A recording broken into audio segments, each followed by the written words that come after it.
പ്രിയപ്പെട്ടവരെ, യേശുവിൻ്റെ നാമത്തിൽ നിങ്ങൾക്കെൻ്റെ സ്നേഹം നിറഞ്ഞ ആശംസകൾ. എങ്ങനെയിരിക്കുന്നു? നന്നായിരിക്കുന്നോ? ഇന്ന് രാവിലെ നിങ്ങൾ വേദവചനം വായിച്ചുവോ? കർത്താവിനോട് പ്രാർത്ഥനയിലൂടെ സംസാരിച്ചോ? കർത്താവ് നിങ്ങളോട് എന്തെങ്കിലും സംസാരിച്ചുവോ? ഈ അനുഭവത്തെ നമ്മുടെ ജീവിതത്തിൽ തീർച്ചയായും നാം ഉണ്ടാക്കേണ്ടതാണ്. നാം ദൈവസന്നിധിയിൽ തനിച്ച് കാത്തിരുന്ന് ദൈവത്തോട് മനസ്സു തുറന്ന് സംസാരിച്ചാൽ ദൈവവും നമ്മോട് സംസാരിക്കാൻ ആരംഭിക്കും. അല്പം ക്ഷമയോടെ കാത്തിരുന്നാൽ ദൈവം നമ്മുടെ മനസ്സിൽ സംസാരിക്കുന്നത് നമുക്കറിയുവാൻ സാധിക്കും. അതുപോലെ നിങ്ങൾ വേദവചനം ധ്യാനിക്കുമ്പോൾ ആ വചനത്തിലൂടെ ദൈവം നമ്മോട് സംസാരിക്കുന്നതും നിങ്ങൾക്കറിയുവാൻ സാധിക്കും. അതുകൊണ്ടാണ് ഓരോ ദിവസവും ഞാൻ നിങ്ങൾക്ക് ഓരോ വചനം തരുന്നത്. ഞാൻ സ്വന്തമായി ഉണ്ടാക്കി പറയുന്നതല്ല, ദൈവവചനത്തെയാണ് ഞാൻ പറയുന്നത്. ഞാൻ പോകുന്നിടത്തെല്ലാം ഒരുപാട് പേര് പറയുന്നു, ഈ വചനം എനിക്ക് വേണ്ടിയാണ് പറഞ്ഞത് എന്ന് വിചാരിക്കുന്നു. ആ സാഹചര്യത്തിൽ ആ വചനം കൊണ്ട് യേശു എന്നോട് സംസാരിച്ചു എന്ന് അക്രൈസ്തവര് പോലും സന്തോഷത്തോടു കൂടി പറയുന്നു. കാരണം എന്താണെന്നോ, ഈ ദൈവവചനം ദൈവത്തിന്റെ വാക്കാണ്. അതിലിരുന്നു കൊണ്ട് ദൈവം നമ്മോട് സംസാരിക്കുന്നു. നിങ്ങൾ അതിരാവിലെ ഒന്നാമതായി ദൈവസന്നിധിയിലിരുന്ന് യേശുവിനോട് സംസാരിച്ച് യേശു പറയുന്നത് നിങ്ങൾ ശരിക്കും ശ്രദ്ധിച്ച് കേട്ടുനോക്കൂ. നിങ്ങൾക്കും യേശുവിനും തമ്മിൽ അടുത്തൊരു ബന്ധമുണ്ടായാൽ ദൈവം നിങ്ങളോട് സംസാരിക്കുന്നത് നിങ്ങൾക്ക് വ്യക്തമായി മനസ്സിലാക്കാൻ സാധിക്കും. ആ അനുഭവത്തെ നിങ്ങൾ അനുഭവിച്ചറിഞ്ഞാൽ ഒരിക്കലും നിങ്ങൾക്ക് യേശുവിനെ വിട്ടകലാൻ സാധിക്കുകയില്ല, അകലുകയുമില്ല. എപ്പോൾ നേരം വെളുക്കും ദൈവത്തോട് സംസാരിക്കാനാകുമെന്ന് നിങ്ങൾ കാത്തിരിക്കും. ശരി, ഇന്ന് ദൈവം ഞങ്ങൾക്ക് തരാൻ പോകുന്ന വാക്കെന്താണ് എന്ന് ചോദിക്കുകയാണോ? യെശയ്യാവ് 54 അധ്യായം 4 വാക്യം. ദൈവം പറയുന്നു, ഭയപ്പെടേണ്ട, നീ ലജ്ജിച്ചു പോവുകയില്ല. ഭയപ്പെടേണ്ട മകളെ, നീ ലജ്ജിച്ചു പോവുകയില്ല.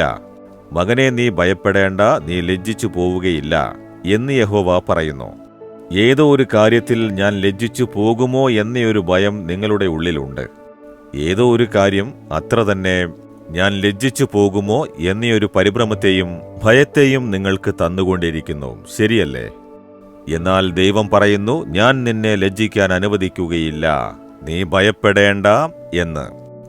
ഒരിക്കൽ ഒരു മകൾ പഠിച്ചു കഴിഞ്ഞ് ജോലിക്കായി കാത്തിരുന്ന ഒരു മകൾ ഒരു ജനുവരി മാസം വാഗ്ദത്തങ്ങള് പറയാറില്ലേ? അന്ന് അവൾക്ക് യോജിച്ച ഒരു വാഗ്ദത്തം ദൈവം കൊടുത്തു അത്രേ. ആ വാഗ്ദത്തത്തെ മുറുകെ പിടിച്ച് ദൈവത്തോട് അവൾ പ്രാർത്ഥിച്ചു, എനിക്ക് ശാശ്വതമായ ഒരു നല്ല ജോലി ദൈവം എനിക്ക് തരും എന്ന് വാക്ക് തന്നിരിക്കുന്നു എന്ന് പറഞ്ഞ് സാക്ഷ്യം പറഞ്ഞിട്ട് പോയി.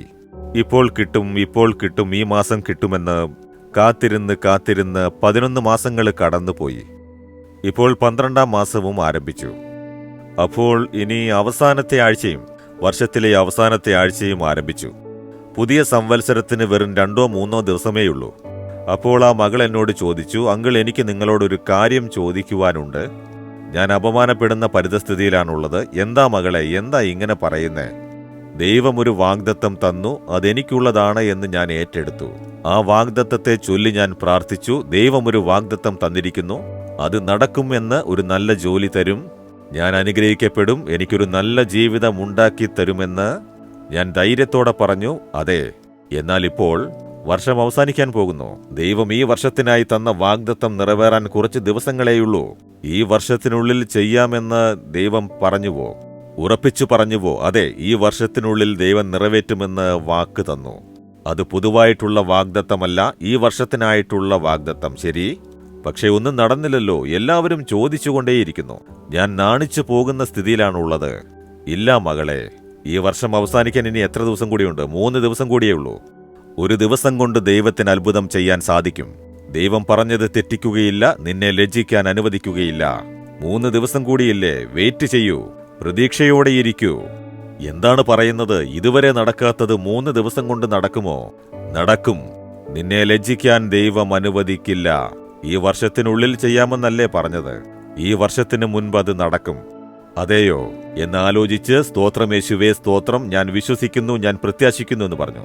അതേപോലെ ആ വർഷം കഴിയുന്നതിന് മുൻപ് 3 ദിവസത്തിനുള്ളിൽ ഒരത്ഭുതം സംഭവിച്ചു. ശാശ്വതമായ ഒരു നല്ല ജോലിക്കുള്ള അപ്പോയിന്റ്മെന്റ് ഓർഡർ കിട്ടി. അവൾക്കുണ്ടായ സന്തോഷത്തിന് അളവേയില്ല. എല്ലാവരോടും പറഞ്ഞ് എല്ലാവരും എന്നോട് ചോദിച്ചില്ലേ, നീ പറഞ്ഞതൊന്നും നടന്നില്ലല്ലോ, ദൈവം വാക്ക് തന്നത് ഇനി നടക്കാത്തതെന്താ? പക്ഷേ ദൈവം ലജ്ജിക്കാൻ അനുവദിച്ചില്ല. ദൈവം അത്ഭുതം ചെയ്ത് അവളെ മഹത്വപ്പെടുത്തി. അതേ ദൈവമാണ് പറയുന്നത്, മകളെ, ഞാൻ നിന്നെ നാണിക്കാൻ ഇടയാക്കുകയില്ല. എന്റെ മകളെ, നീ ലജ്ജിച്ചു പോവുകയില്ല. നിന്റെ പ്രത്യാശ കൈവിടരുത്, വിശ്വാസത്തെ കൈവിടരുത്, ദൃഢമായിരിക്കെ.